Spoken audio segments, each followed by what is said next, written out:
交通船好忙，游客不断从淡水过来，或是逛完巴黎搭船回去，没几分钟就一班，远处还有好多船，但想在这玩水上活动得遵守规定。交通船就是这一区到港口那里，风帆都在里面那边。对啊。他们会过来吗？比较不会啊。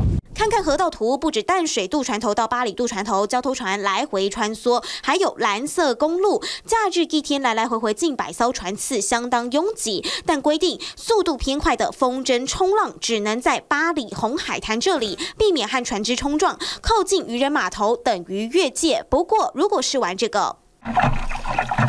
风帆因为比较起来速度偏慢，如果靠近船只容易刹车，所以航道以外的淡水河都能玩。但麻烦的就是淡水河水域地形潮汐容易变动，很难画出固定航道，因此船只和风帆只能靠默契礼让。风帆可以在淡水河水域嘛，但是要除了航道外。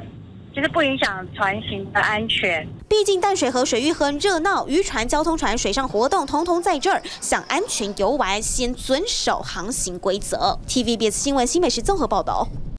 渔港里，一群人穿着救生衣被警消留在岸边填写基本资料。几分钟前，他们才开心在淡水河划独木舟，只是却有3人不小心落水，民众赶紧打119求救。这是一家人嘛？那。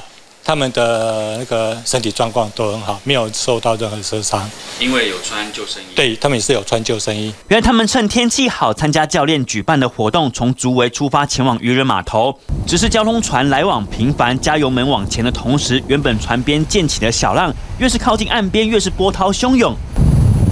一行人后来被警消劝导别再下水，除了扫兴，也不禁要问：水上活动的自由在哪？过去在淡水河就有人玩风帆冲浪，离交通船很靠近，令人捏把冷汗。也曾有家长自己打造帆船，带着小孩出游，疑似船舱进水沉没，3人在水面上等待海巡署救援。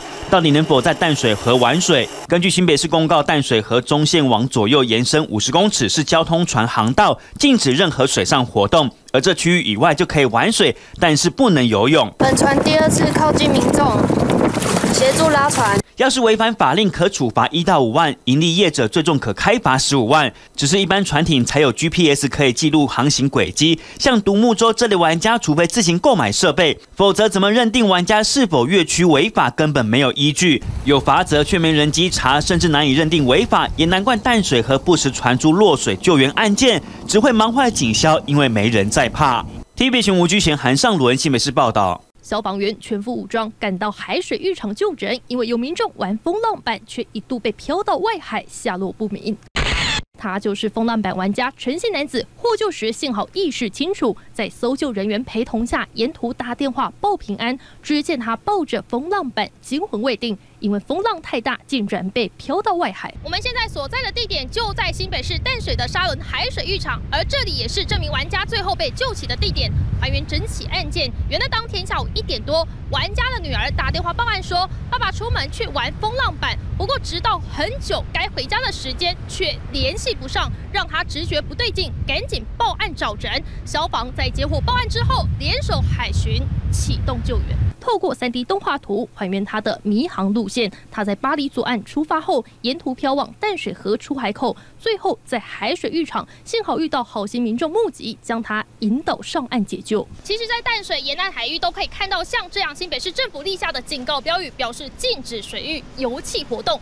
如果违反规定，可以依法开罚。消防回应，这名玩家疑似闯淡水河航道，恐怕有违法之余，因为根据新北市府公告规定，淡水河中线左右2侧50公尺的水域为航道，禁止游憩使用。如果违规，可罚1到5万元。只有在航道外靠近岸边，才属于开放使用空间。我们实际直击在淡水河岸边，有不少玩家趁着好天气玩风浪板。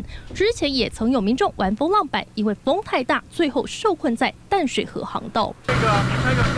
消防呼吁民众从事水域游憩活动，要留意是否合法开放，也得做好防护，以免发生意外，丢了性命。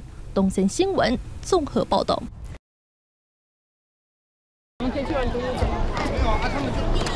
大人小孩午后在2重疏洪道微风运河划起独木舟，但下水前得先上课。你手抬起来，你这边不一定是垂直入水，你要把它转。然后桨叶记得就是2边都要垂直于水，对，就是你看你这边转弯，换这边要入水嘛，那这边就要转成90度，然后再抓水。如何操桨、控制独木舟方向等基础教学外，在暖身后一定得穿上救生衣并拉紧，跟着我们脚步前往河边的独木舟，这时要特别注意安全。右脚先踩，右脚踩，屁股先蹲，左脚先不要离开马头，先蹲，坐下去，屁股坐下。实际划独木舟，像这样双人就很考验默契。教练说，像我这样初学的入门者会让我坐前面，而他坐后面也方便看到我的状况。来带领我。教练说，两手就像画圆一样，简易上手。不过教练提醒，过去有少数翻船案例，可得留意姿势。因为船本身它底下是平的，很稳，然后船身又重，不容易去用倒它，不要趴下去或是怎么样，或转过去，两个人都往同一边倒太多，然后来不及重心用回来，船就会翻过去。在合格有执照的教练团队带领下，前往政府规范可以从事水上活动的水域。像我们采访这天前往的微风运河，就是规范以风浪板、独木舟、滑水板活动为限，每个环节都不得马虎，以免发生意外。东森新闻卓金国、黄子凤在新北市报道。